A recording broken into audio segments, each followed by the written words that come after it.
Salam sejahtera, anda menonton agenda Awani Asia dan sudah tentu ini waktunya untuk kita membawakan khususnya melihat kepada diskusi perkembangan di peringkat Asia ataupun di peringkat serantau ini.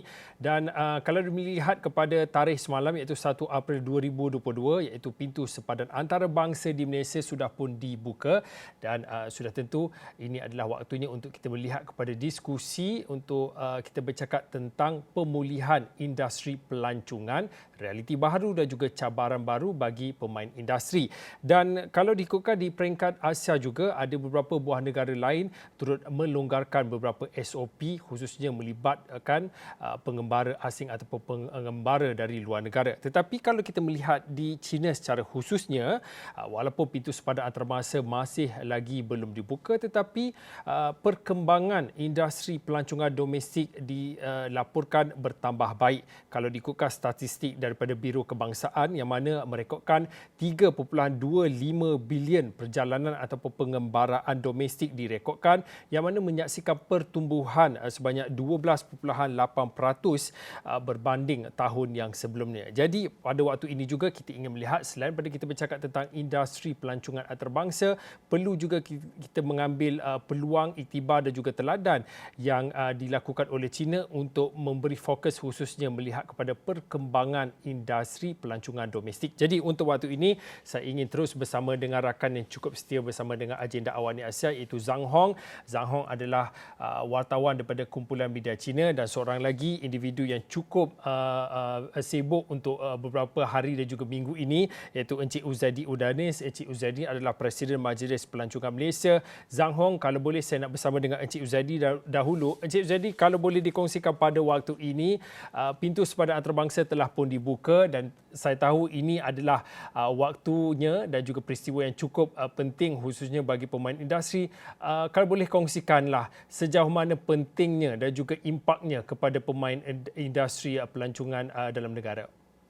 Ya, sebenarnya apabila 2 tahun kita tidak berniaga, 2 tahun kita tidak menguruskan pelancong-pelancong ke Malaysia ni, apabila pihak kerajaan telah mengumumkan 1 hari bulan ni dibuka, semalam adalah sebenarnya hari tarikh keramat. Semalam tarikh keramat bagi kami dan ini adalah satu permulaan, titik permulaan untuk kita memasarkan produk-produk ataupun destinasi Malaysia untuk seluruh dunia.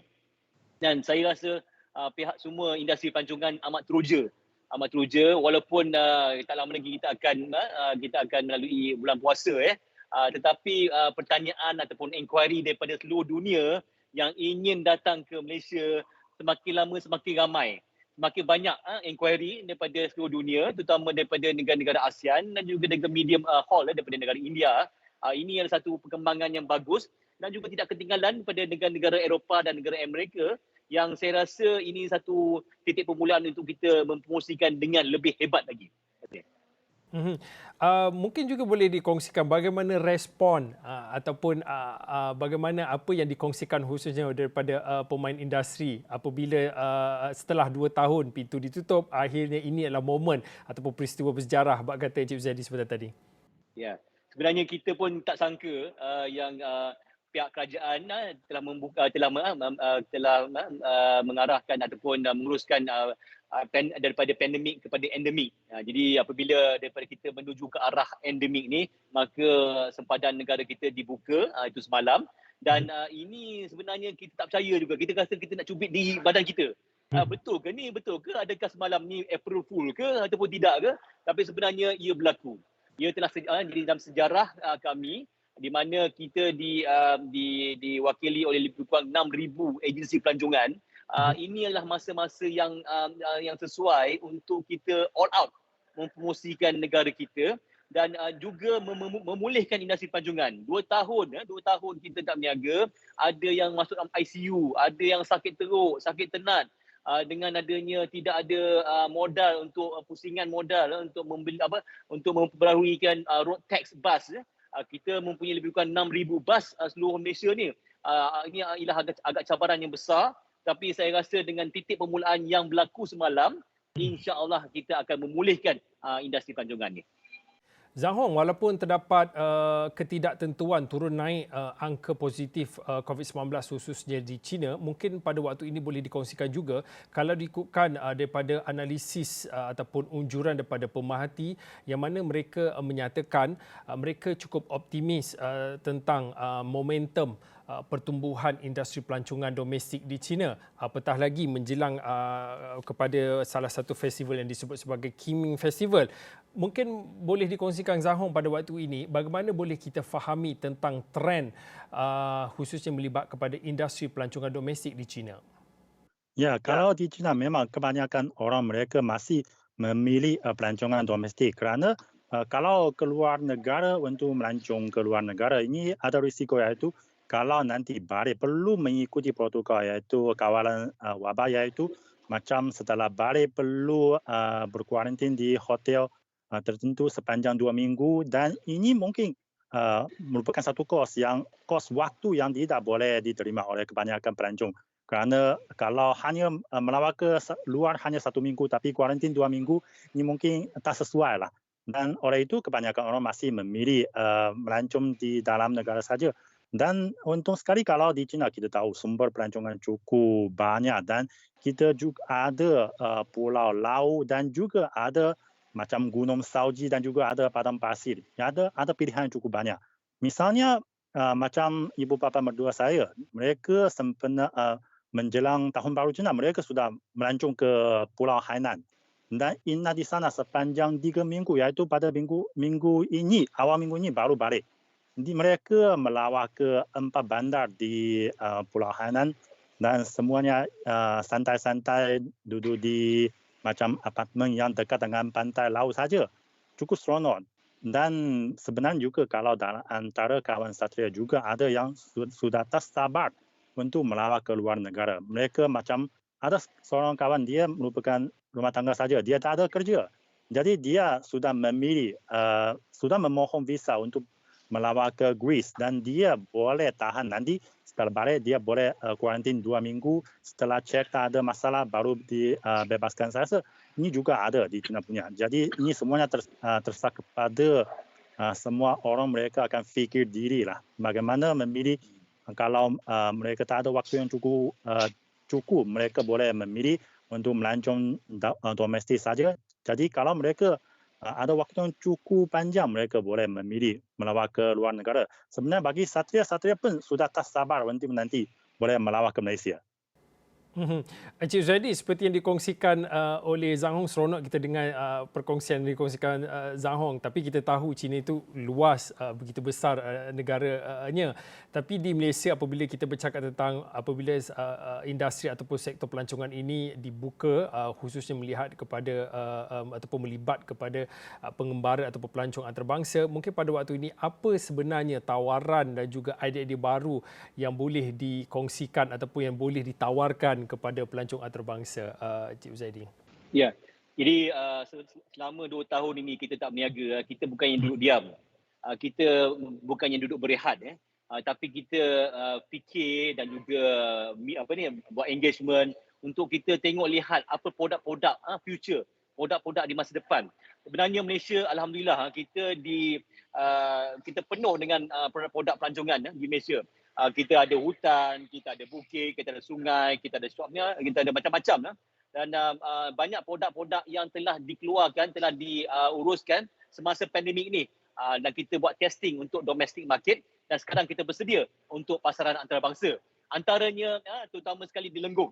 Lenggong ni ada satu produk destinasi yang saya rasa paling penting untuk Malaysia sebab dia mempunyai sejarah, mempunyai tempat sumber makanan yang unik dan juga dia punya komuniti. Dan ini ada satu-satu elemen-elemen yang patut kita boleh tawarkan pada pasaran pelancong antarabangsa.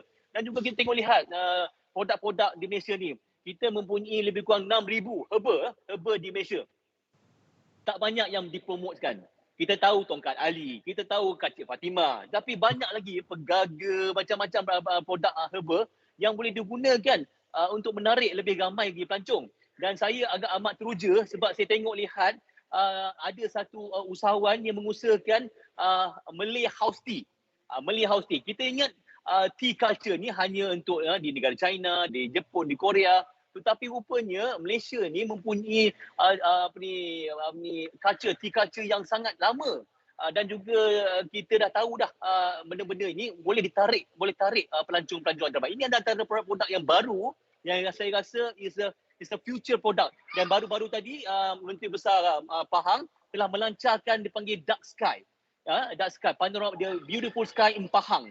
Di mana Pahang ni tidak mempunyai pencemaran udara, pencemaran langit yang kita boleh enjoy langit, dan enjoy the sky dan enjoy the star. Dan juga ini adalah salah satu produk-produk yang baru yang boleh menarik lebih ramai pelancong yang berkualiti, bukan hanya kuantiti tapi kualiti.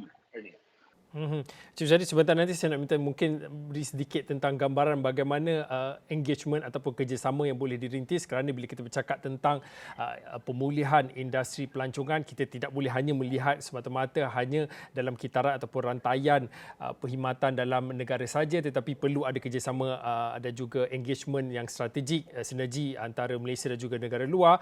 Itu sebentar nanti, tapi saya nak berbalik kepada Zhang Hong. Zhang Hong, mungkin pada waktu ini selain pada kita melihat dan juga bercakap tentang pemulihan industri pelancongan domestik di China, mungkin boleh dikongsikan tentang usaha dan juga komitmen daripada kerajaan China untuk terus mengutamakan usaha kawalan wabak COVID-19 pada ketika ini di China.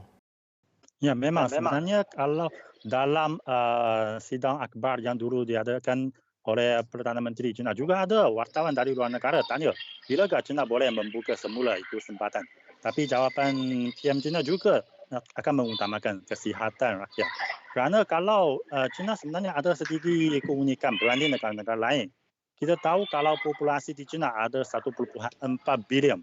Dan kalau macam fasiliti kesihatan sebenarnya, kalau berbanding dengan macam negara-negara maju, Amerika Syarikat, Britain, kita masih ketinggalan. Dan kenapa kita boleh mengawal itu kadar kematian atau kadar jangkitan yang begitu rendah, justru kerana kita melaksanakan kawalan yang cukup ketat. Oleh itulah kami akan terus mengawalkan iaitu dasar dinamis sifatkan COVID hingga sekarang. Dan kita boleh ambil contoh iaitu kita kalau lihat kali ini di Hong Kong dalam 2 bulan sahaja, wabak yang tercetus ekoran BA2 itu sebenarnya sudah mengakibatkan lebih 7,700 orang korban. Kebanyakannya merupakan warga emas yang belum dilengkapi vaksin. Kita tengok kalau penduduk di Hong Kong hanya 7.5 juta orang saja. Kalau kadar ini berlaku di seluruh negara China, ini bermakna itu dalam 2 bulan ini akan terdapat 1.5 juta penduduk China mati.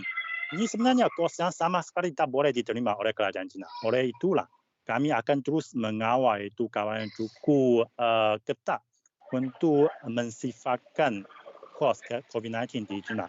Dan baru ini kita tengok kalau macam di Shanghai, di Shenzhen juga ada lockdown atau penutupan yang itu secara besar-besaran di sana. Ini justru kerana kita lihat kedua bandar ini ada perbezaan.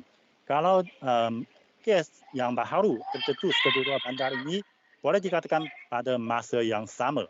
Tapi kalau di Shenzhen, mereka langsung melaksanakan pemeriksaan COVID-19 secara besar-besaran dan melaksanakan kawalan pergerakan yang besar-besaran. Tapi kalau di Shanghai, mereka masih menggunakan pengalaman yang berjaya ketika macam varian Delta punya. Iaitu mereka menutup, kalau ada kes di satu kedai, mereka menutup satu kedai saja.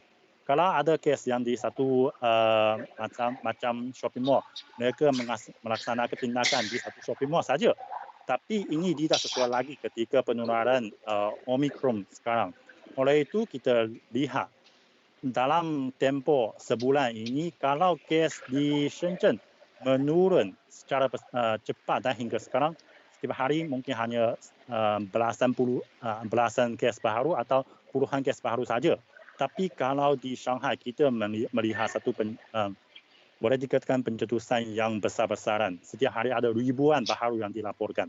Oleh itu ini sudah membuktikan kalau dasar yang dulu dilaksanakan di kebanyakan bandar di China iaitu menyifatkan itu kes COVID-19 masih merupakan keadaan yang paling berkesan bagi keadaan di China. Dan kita banyak kali mengongsikan pengalaman dengan berbagai negara kita, tapi sebenarnya China tidak menentu negara-negara lain mengikuti pengalaman China. Cuma setiap negara mereka ada keadaan sendiri. Jadi berdasarkan keadaan China, sekarang kita boleh menentukan yaitu dasar yang dilaksanakan sekarang ini paling sesuai dengan China.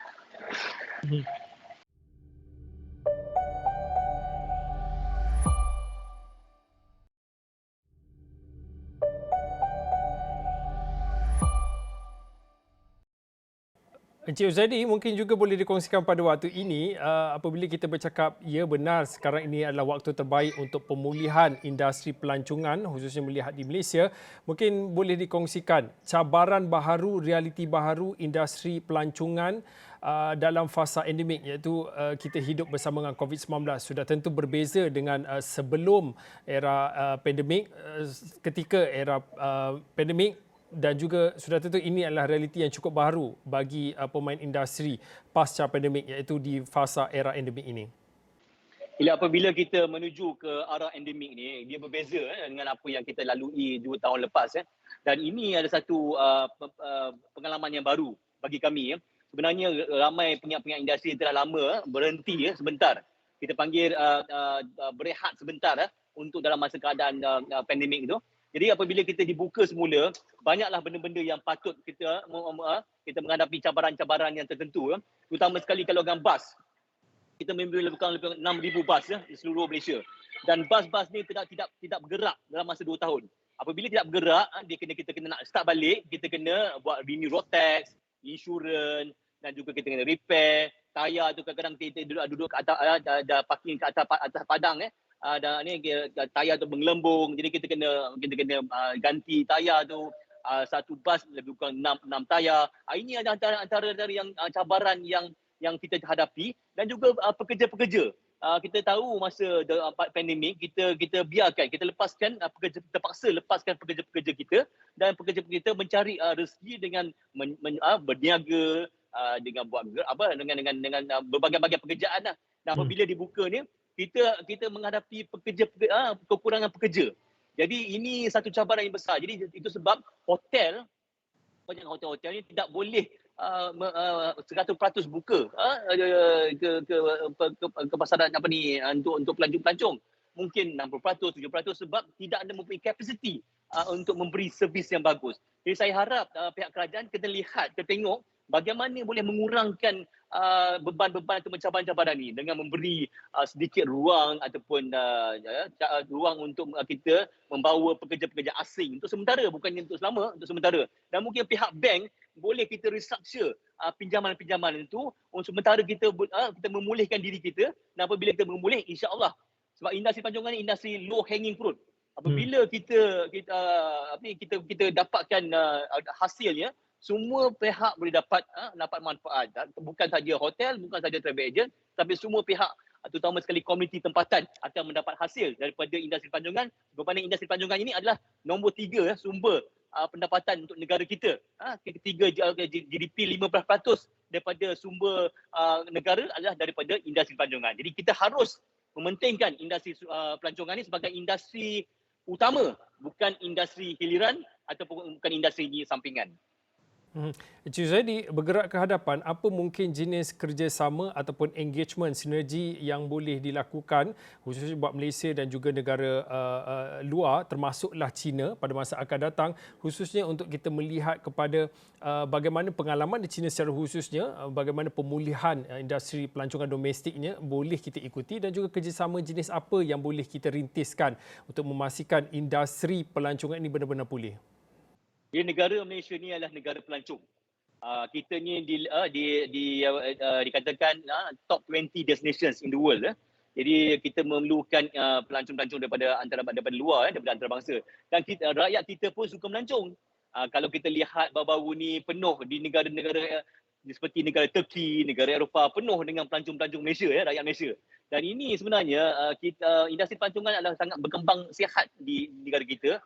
Maka harus kita memikirkan cara bagaimana kita nak ada kerjasama antara negara-negara supaya kita boleh jadikan KLIA ini sebagai hak utama. Jangan kita hanya mengharapkan airport-airport yang lain, terutama airport di Singapura untuk memberi ataupun memberi kemudahan kepada pelancong kita. Tapi kita kena kuatkan KLIA ini sebagai hak utama, dan ini memerlukan insentif, memerlukan promosi untuk supaya syarikat-syarikat penerbangan daripada luar negara datang sini, bukan hanya datang membawa pelancong-pelancong dari luar negara, tetapi pelancong-pelancong kita pun boleh menikmati ataupun boleh berawat ke negara-negara lain. Ini satu inisiatif yang penting untuk kami di industri pelancongan. Zhang Hong, mungkin pada waktu ini, dalam beberapa minit yang terakhir ini, mungkin boleh dikongsikan juga tentang sejauh mana optimisnya Zhang Hong secara peribadi untuk melihat kepada China mampu bangkit dan juga dapat memulihkan industri pelancongan domestiknya, dan adakah akan ada sinar di hujung terowong ataupun harapan untuk kita melihat dan juga menyaksikan industri pelancongan antarabangsa akan dapat dijalankan khususnya di China? Ya, saya rasa ini macam WHO juga sudah mengumumkan, iaitu kalau mengikuti trend terbaru ini, kita lihat COVID-19 sebenarnya menjadi semakin lemah kalau kadar penjangkitannya. Jadi ini merupakan satu isyarat yang cukup bagus. Dan tambah lagi kita sekarang sudah ada banyak pengalaman, juga ada ubah untuk COVID-19. Jadi sebenarnya berbagai syarat untuk membuka kesempatan semula semakin banyak, dan tapi juga ada satu keadaan, iaitu mungkin nanti akan muncul lagi macam varian yang lebih terus berbanding dengan Delta dulu, dan penularannya juga seluas macam Omicron. Dan ini mungkin tidak dimaui oleh semua pihak. Dan oleh itulah saya rasa kalau bagi China sekarang, kalau pasaran pelancongan domestik cukup hangat ini kerana kalau satu dua bandar menghadapi wabak tertentu, kita boleh cepat mengatasinya, dan berbagai bandar yang lain tidak terganggu. Penduduk di bandar lain mereka masih boleh memilih mengadakan pelancongan domestik. Tapi pada masa depan kita perlu ada satu proses untuk pemulihan untuk keyakinan penduduk berbagai negara, termasuk khususnya pelancong dari China untuk melancong ke luar negara. Kita tahu kalau sumber pelancongan China merupakan sumber pelancong dari China merupakan sumber pelancong yang paling besar boleh dikatakan bagi pasaran pelancongan antarabangsa. Bagi dulu memang ada banyak pelancong dari China suka melawat ke Asia Tenggara, termasuk Indonesia, Malaysia. Tapi hingga sekarang kita lihatlah kalau di luar negara, kebanyakan negara sebenarnya mengambil macam di negara barat, mereka mengambil dasar yang biarkan saja. Jadi ini mungkin akan ada sedikit pengaruh atau impak kepada pelancong China. Mereka meskipun pada masa depan ada dasar sudah izin mereka keluar untuk mengadakan pelancongan, mereka akan takut nanti kalau keluar nanti membawa bari virus bagaimana. Jadi saya rasa ini ada satu proses juga untuk memulihkan keyakinan pelancong di China untuk melancong ke luar negara. Baik, terima kasih Zhang Hong. Zhang Hong berkongsi sedikit pandangan dan juga perkembangan semasa melihat kepada realiti industri pelancongan domestik di China. Dan seperti tadi kita bersama dengan Encik Uzaidi Udanis. Encik Uzaidi adalah Presiden Majlis Pelancongan Malaysia yang berkongsi sedikit pandangan melihat kepada realiti baharu dan juga ke arah pemulihan industri pelancongan di Malaysia, kerana kita tahu semalam 1 April 2022 pintu sempadan antarabangsa telah pun dibuka, khususnya ini adalah masa dan juga waktu terbaik untuk kita melihat kepada kebangkitan dan juga pemulihan industri pelancongan. Baik, saya kira itu saja untuk waktu ini. Agenda Awani Asia, saya Fauzin, kita jumpa lagi.